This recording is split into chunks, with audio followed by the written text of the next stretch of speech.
कोणतेही वाटण न घालता एकदम सोप्या पद्धतीने आज मी बनवणार आहे झणझणीत आणि चमचमीत अशी मसाला कोळंबी। त्यासाठी 2 मिडियम साईजचे कांदे इथे बारीक चिरून घेतलेत। त्यानंतर एक मोठा टोमॅटो बारीक चिरून, थोडीशी बारीक केलेली कोथिंबीर घेतलीये। त्यानंतर 5-6 कढीपत्त्याची पाने आणि एक मोठा बटाटा कट करून घेतलाय। इथे आता अद्रक लसूण कोथिंबीर मिरची यांची पेस्ट करून घेतलीये। पेस्ट मी इथे 1.5 चमचा घेतलीये। त्यानंतर 2 चमचे मालवणी मसाला घेतलाय। तुम्ही या मसाल्याऐवजी तुमच्याकडे असलेला कोणताही घरगुती मसाला घेतला तरी सुद्धा चालेल। आता यामध्ये अर्धा चमचा हळद घेऊन चवीपुरतं मीठ आणि 5-6 कोकम घ्यायचे आहेत। आपण कधी घाई गडबडीत असू अशा वेळी ही रेसिपी पटकन बनून तयार होईल आणि चवीला सुद्धा खूप टेस्टी आहे। यासाठी मी इथे अर्धा किलो कोळंबी घेतलीये। ही कोळंबी साफ करून स्वच्छ धुवून घेतलीये।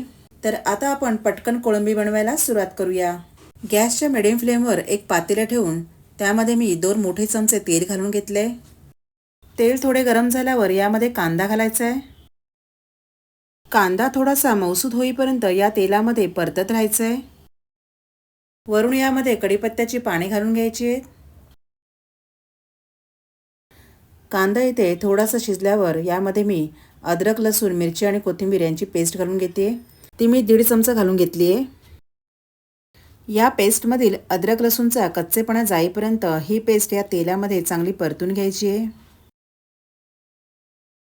आता यामध्ये बारीक चिरलेला टोमॅटो घालून घेऊया। हा टोमॅटो सुद्धा चांगला मऊसूत होईपर्यंत यामध्ये शिजून घ्यायचा आहे।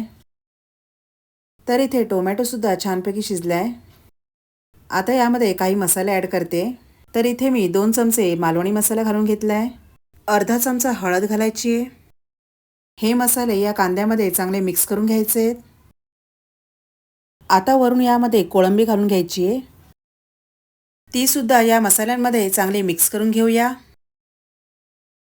कोळंबी शिजण्यासाठी जेवढे पाणी पाहिजे तेवढेच पाणी यामध्ये घालायचे। हे सर्व आता चांगलं मिक्स करून ही कोळंबी शिजण्यासाठी वरून आता आपण झाकण ठेवून देऊया। थोडीफार कोळंबी शिजल्यावर यामध्ये आपण बटाटे घालणार आहोत। बटाटे हे बारीक कट केल्याने ते लगेचच शिजतील, त्यामुळे हे बटाटे यामध्ये जरा उशिराने घातले।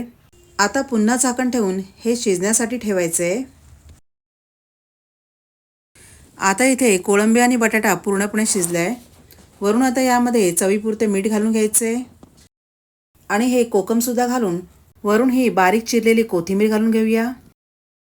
हे सर्व मिक्स केल्यावर थोडंसं पाणी आटेपर्यंत गॅसवर ठेवायचे। तर इथे पाणी सुद्धा कमी झालेले आहे। जेवढं आपल्याला सुकं पाहिजे त्यानुसार आपण यामधलं पाणी आटून घ्यायचे। जर का टिफिनला न्यायचं असेल तर यातला रस्सा अजून सुद्धा आपण सुकवू शकतो।